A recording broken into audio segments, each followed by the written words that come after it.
my channel. It's Tamsin here at Beginners Quilting Hub, and I'm coming back to you today with part 2 of sewing my rag quilt. Now, I posted a full video showing you how I got to this point, and I'll pop the link to that in the description box below. This fabric was kindly gifted to me from Missouri Star Quilt Company, and it is gorgeous. I'll put all the details for the fabric lines in the description box too. But today I want to get this finished. So where have I got to? Well, we've got to as far as 12 squares across and 8 squares deep. I'm going to try and put on at least another 3 or 4 rows just to make this a really good size.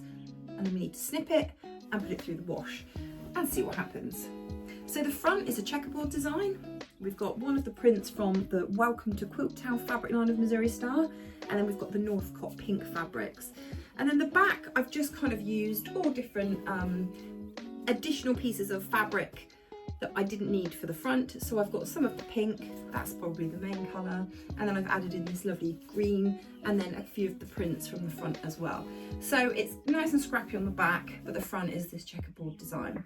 I've quilted it using a simple, let me show you on the back, it's probably easier there, simple diamond, crisscross, so diagonal to diagonal on every single one of these squares.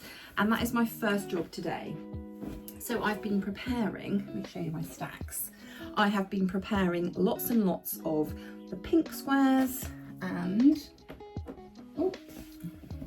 lots and lots of the fabric, the printed squares. So we've got to get all of these quilted, joined into 4 patches, then joined together, and off we go. So I've got this one ready to go. So that's what we're going to be doing today, and I want to try and get as much done as I can today. So let's get going.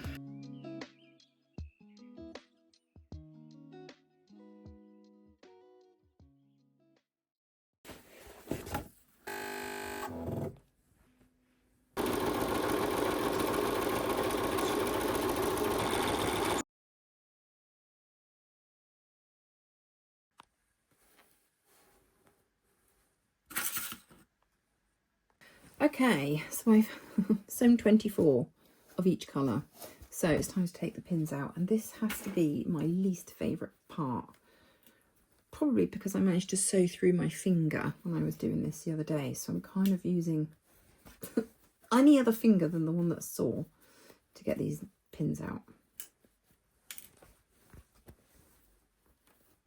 But there's no quick way of doing it, you just have to keep going round and round. I'm now joining together the big rows to form two 8 patches, so we'll have a big square of 16, and I'm going to do the same to the other side, and then I'm going to join that onto the bottom.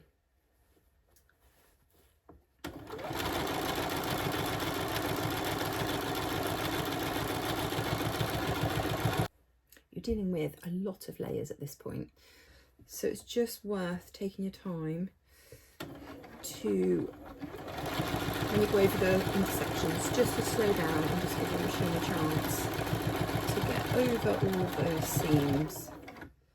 I have to remember to slow down at those intersections.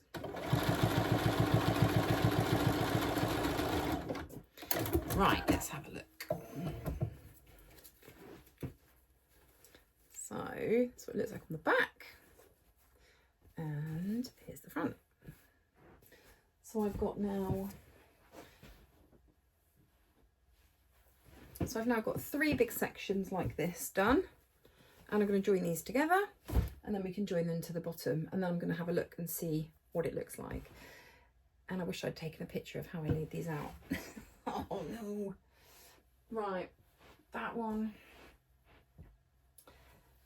that one, that one.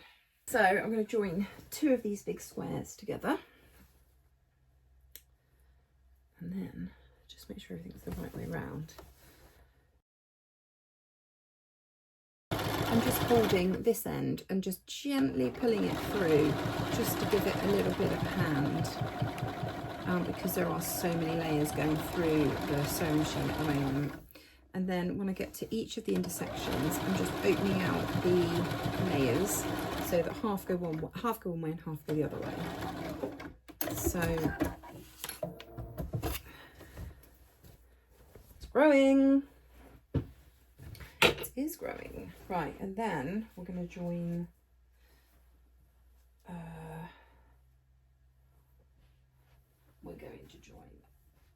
is that the way around? Yeah, that way. That one to that one.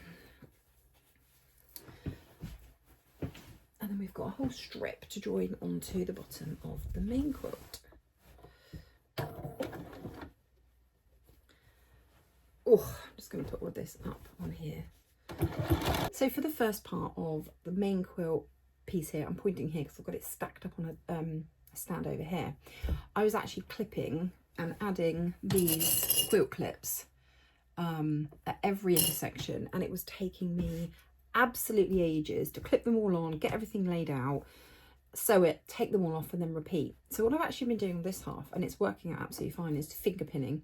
So finger pinning, I don't know if that's the right phrase, that's a phrase that I use. Basically, as I come to the intersection, so if I show you with this one, for instance, when I'm coming to it, I basically push the seams apart on the back. So this colour gets pushed that way, and these colours get pushed this way, and the same on the top. And then I vice it with my finger, and then I hold that up until the needle, and then under it goes. And that is basically my fingers doing the job of the clips. It's not ideal, and I'm glad I did half, and I've only got the smaller half to do like it, because you do have to press quite hard to keep all the layers in the right place, but it is saving a shed load of time. Right, so that is that whole bottom section finished. Ta-da! Now I'm going to lay this out, and I will show you what it looks like before I join these together.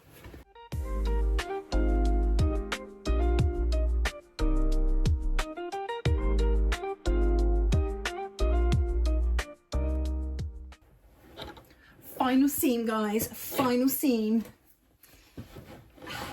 Gosh, this is a giant.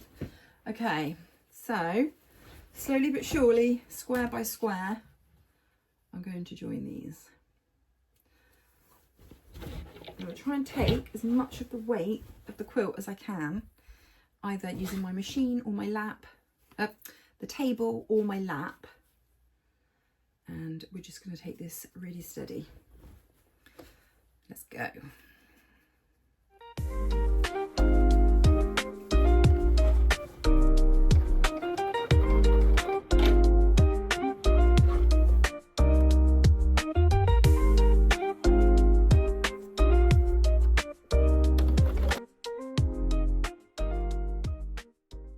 Now that I've done all the pieces, now that I've got all the pieces together, I'm just going to sew a line all the way around the edge to just hold all of these, get all these raw edges caught.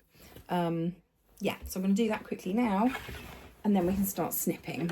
Should we have a look? So the top corner is, let's find this one.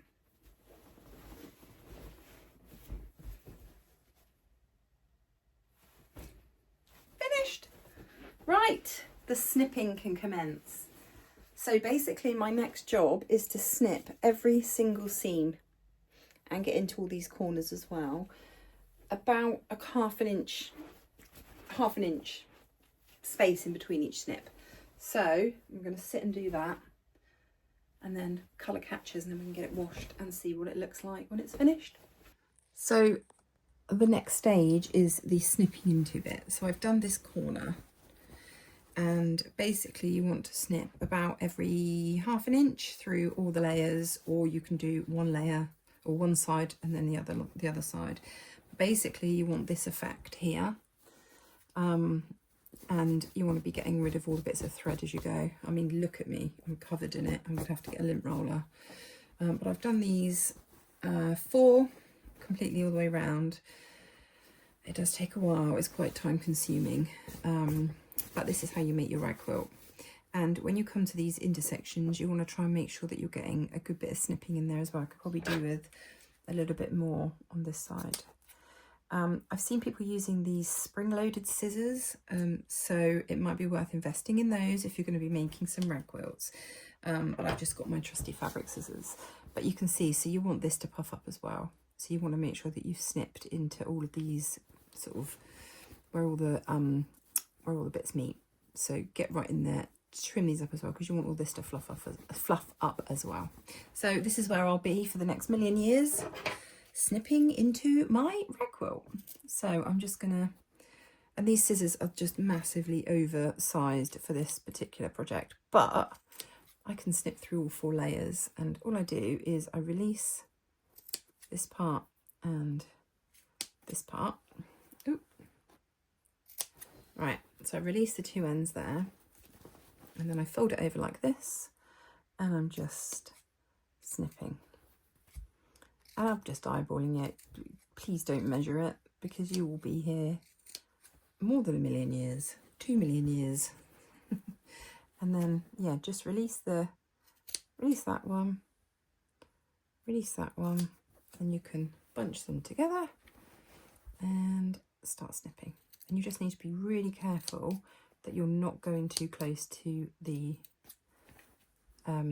stitch line, because if you do, you're going to unclip your seams, and you'd have to go back in and try and sew them back up, and you'll probably end up doing it by hand, because your sewing machine just won't cope with these kind of edges. So there's another one done. So if you can get into a bit of a rhythm with it, I think. And this is just the edge, so this is nice and easy. 2 layers, easy peasy.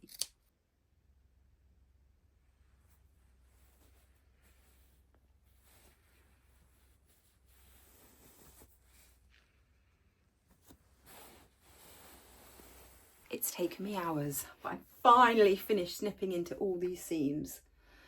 Whew, that was a big job. It took me, I think, about 3.5 hours. And I do have a mark on my thumb from my scissors. I probably wasn't using the best tools for the job, but hey, it's done. And I'm going to go and put it in the washing machine now with about 500 boxes of colour catchers, just to be sure. And let's see how this turns out. We're going in. So I'm going to put it on a cool wash for about an hour, and I'm using these colour catchers. So I've gone with the Dylon colour catcher. It says you need 1, but I'm going to put in about 3 just to be on the safe side, because this is quite a big quilt. So let's get this on and wait the hour or so until it comes out to make sure that it's all okay. I'm going to put in a little sprinkle of my favourite scents. These are Lenore scent boosters. And I'll pour a few of those in just to give it a nice smell. In go the colour catchers. Who's ready for the grand reveal? Okay, ready? I love it. It's come out so nicely. So I put it through the washing machine with a little bit of softener, and I put 3 colour catchers in with it as well. And I put it on a 40-degree wash for about an hour, and then I've pulled it out, shook it down because there was so much lint and thread coming off, gave it all a hoover up, and then it's gone through the tumble dryer for about another 40 minutes. And everything has really fluffed up really nicely. The fabrics have held up amazingly. There's been no colour runs at all. And I'm really, really super pleased with it. Let me just show you the back. So here's the back. And again, I'm really, really pleased with it.